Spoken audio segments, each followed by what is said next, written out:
मैं हूं गरिमा रितेश और अब रुक करेंगे देश की अहम खबरों का। बांग्लादेश की प्रधानमंत्री शेख हसीना ने पीएम मोदी को भेजा खास तोहफा। पाकिस्तान ने रची भारत को बदनाम करने की साजिश। गुपकार अलायंस को नहीं रास आ रहा नया कश्मीर। सामने आई अमेरिका की नाकामी। कोरोना के सामने बेबस हुए ब्रिटिश प्राइम मिनिस्टर।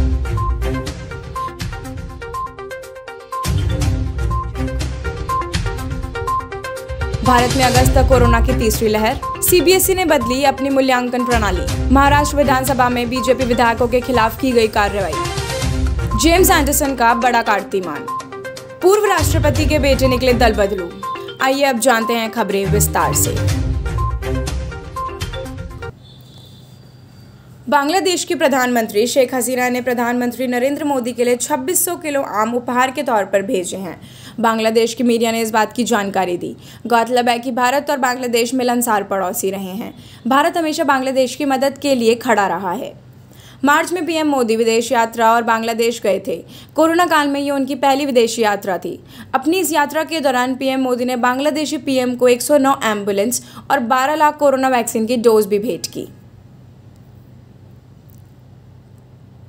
पाकिस्तान की राष्ट्रीय सुरक्षा सलाहकार मोईद यूसुफ ने इस्लामाबाद में प्रेस कॉन्फ्रेंस करके हाजी सैयद के घर के पास हुए बॉम्ब ब्लास्ट के लिए सीधे भारत को जिम्मेदार बताया और उन्होंने कहा है कि ऐसे सबूत मिले हैं जिससे लगता है कि इस सब का ताना बाना भारत से है। फिलहाल भारत की ओर से इस बारे में कोई प्रतिक्रिया नहीं आई है। People's Alliance for Gupkar Declarations ने प्रधानमंत्री नरेंद्र मोदी की अध्यक्षता में जम्मू कश्मीर को लेकर 24 जून को हुई सर्वदलीय बैठक के नतीजे पर निशाना जताया। गठबंधन ने कहा है कि उसमें विश्वास बहाली के लिए कदमों पर बात नहीं हुई और न ही अगस्त 2019 में जम्मू कश्मीर के लोगों का दम घोट रहे घेराबंदी और दमन वाले वातावरण को समाप्त करने के लिए ठोस कदम उठाने पर चर्चा हुई है। 4 जुलाई को अमेरिका का स्वतंत्रता दिवस दुनिया के सबसे ताकतवर देश ने लक्ष्य रखा था कि 4 जुलाई तक वो अपने देश के 70% लोगों को कोरोना की वैक्सीन लगा देगा, लेकिन ऐसा हो न सका। ब्रिटेन के प्रधानमंत्री बोरिस जॉनसन ने 19 जुलाई को देश में कोरोना वायरस संबंधी पाबंदियां खत्म करने की योजना पेश की।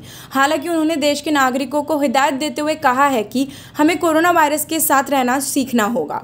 ब्रिटेन के प्रधानमंत्री बोरिस जॉनसन ने देश में 21 जून से सभी पाबंदियां खत्म करने का ऐलान किया था, लेकिन कोरोना केस खासकर डेल्टा वेरिएंट्स के मामले बढ़ने के बाद उन्हें यह फैसला वापस लेना पड़ा। ब्रिटेन में ज़्यादातर नए मामले इसी वेरिएंट से मिल रहे हैं। देश में कोरोना की दूसरी लहर धीरे धीरे कमजोर पड़ती जा रही है।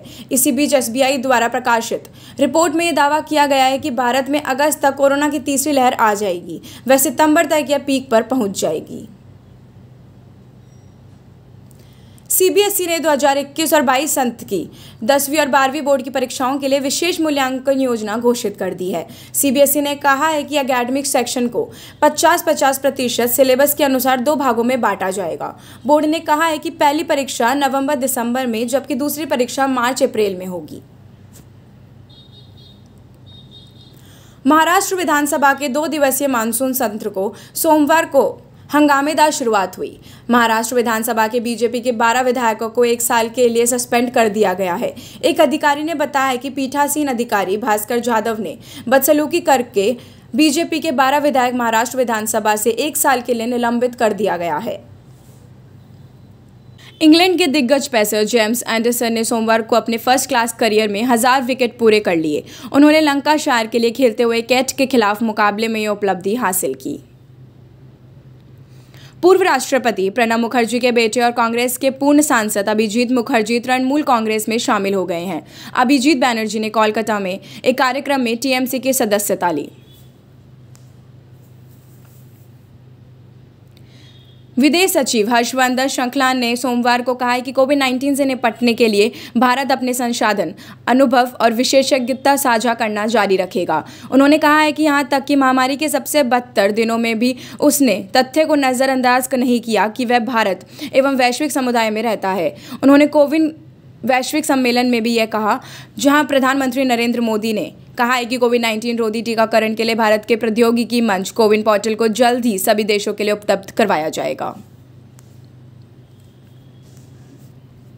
कांग्रेस की पंजाब और राजस्थान इकाइयों में कहल की स्थिति अभी थमी भी नहीं थी कि पार्टी के हरियाणा इकाई में गुटबाजी बढ़ गई है, क्योंकि पूर्व मुख्यमंत्री भूपेंद्र सिंह हुड्डा के समर्थक विधायक व नेता प्रदेश कांग्रेस कमेटी के अध्यक्ष पद से कुमारी सैलजा को हटाने के लिए मांग कर रहे हैं। वे अपने नेता हुड्डा को किसी बड़ी भूमिका में देखना चाहते हैं। मंगलवार को 19 विधायकों ने कांग्रेस महासचिव केसी वेणुगोपाल से मुलाकात की। इससे पहले शुक्रवार को विधायकों की दिल्ली में पार्टी के हरियाणा प्रभारी विवेक बंसल के साथ बैठक हुई थी। कांग्रेस सूत्रों ने बताया कि विधायक राज्य में मजबूत नेतृत्व चाहते हैं। डिजिटल कंपनीज की मोनोपोली को रोकने के लिए भारत सरकार ने एक पैनल बनाया है, जिसमें आईटी कंपनी इन्फोसिस के को-फाउंडर नंदन नीलेकनी ने बतौर एडवाइजर शामिल किया गया है। इस पैनल का मकसद ओपन नेटवर्क को बढ़ावा देना और डिजिटलाइजेशन की चेन को दुरुस्त करना है।